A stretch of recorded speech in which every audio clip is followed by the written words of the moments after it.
Okay, in today's quick tip, I'm going to show you how I built a portable drum sander. We're working on this 22-foot Chris-Craft right now, and we're gluing in these shims or mahogany strips where the seams had opened up. We already did the port side and it's going well. This side's done. And Dan's fitting them. He's sitting on a rolling chair over here. And a lot of time I was trying to figure out a way to get a little portable sander right next to him. A lot of times he has to get up and come over, and if he's got a lot of material to take off, and use this spindle sander here. And also, it's just nice to have a portable sander near you when you're working on a boat, so you don't have to walk over to the main sanders if you're just making little adjustments. So I was trying to figure out what to do, and I was actually thought about maybe going and getting just a little 6-inch disc sander, you know, at Home Depot or something like that. But then I remembered that I had this. This is a Bosch router that a guy gave me, and it's been sitting up on the shelf. I've never really used it. And then I remembered I also had these drum sanders. I have a couple of different sizes here. A lot of times I'll put them in my Air 90 and use them. But I have this router, and I think the cool thing with this router is it's variable speed. It's set all the way down to 0 right now, because the rating on these, they actually do go 25,000 RPMs, but I think that's a little bit too fast. And it was nice to be able to turn it down with the variable speed. So what I did is I just mounted this in here, the 2-inch spindle, and then I had to make a stand for it. So I took a piece of 6-inch ductwork. This is the same ductwork I used on my dust collector system.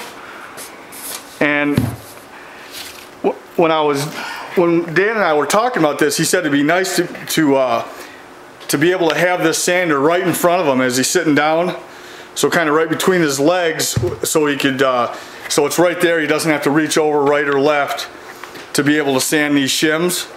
So I made this stand for it, and it just consists of this 6-inch ductwork and a plywood base. There's a puck here. It's 3/4 of an inch, and the base is 14 inches in diameter. So I'll put it together now. I've got 3 screws. I have 1 screw holding this in, and then I put some yellow glue on it. But I've got a mark here where I'll line it up. And I'll put these screws in. And what I like about this sander, it's quiet. It doesn't take up a lot of room. And you can just take it right over to where you're working. And you can buy these. You can buy the 2-inch drums right at any hardware store usually. And then you can buy the refills for them, the sandpaper. And what I did was, I have 80 and 120 grit, and I cut it down the middle with a razor knife, because Dan was saying it might be nice if we had both of them on there at once. That way you could take most of the material out on the bottom, do your hogging down here, and then fine tune it with the 120 grit on the top. Okay, so that's on. And what I had to do was, I had to make a cutout for the cord, and then this thing here, it stuck out a little bit further than the 6-inch diameter, so I had to make this slot, and I did that just with a hole saw and a cutoff wheel. And then I put a hole in the back side for the switch. You want to be able to turn it on and off. So I'll just put it in here, and it sits flush. Before I had this cutout, it wouldn't sit flush. So that's it. And then I have, I'll take and show you a shot of this. It's obviously higher than this plexiglass, so that's why I made this 1/4 inch plywood base. And I double side taped it, and I'm gonna stick that on there. Oh, we got a visitor. I'll turn the camera off and start right back up, okay? Okay, that was my buddy Mike stopping by. I was just ready to put this throat plate on. I just used double-side tape and made it a little bit bigger than the 2-inch diameter.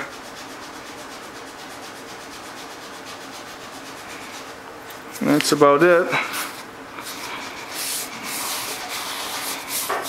So now you could take a piece and run it right up there, and it'll it's just above this surface. So I'm going to go ahead and plug it in and turn it on.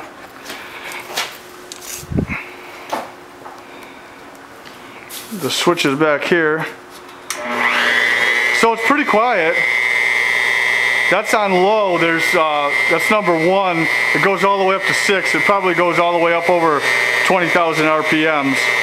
So again, this is just for minor adjustments.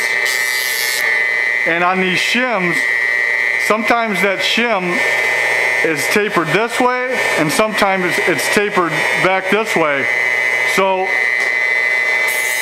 you could just, in order to take off some material off that back side, you could just kind of take it through here like this.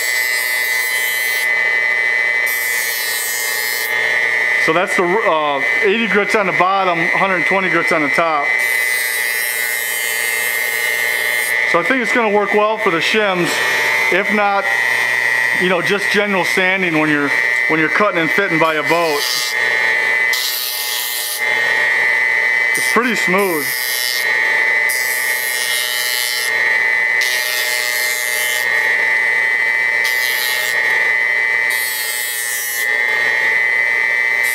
I think it's going to work out well.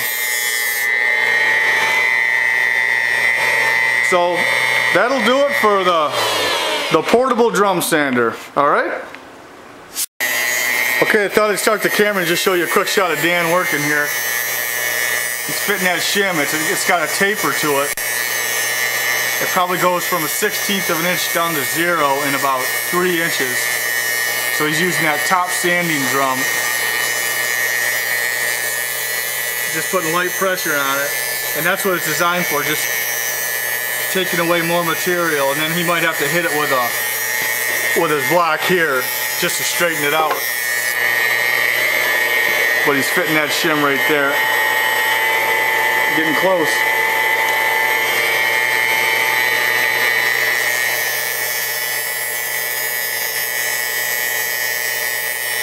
Alright, I thought I'd just start the camera and show you that.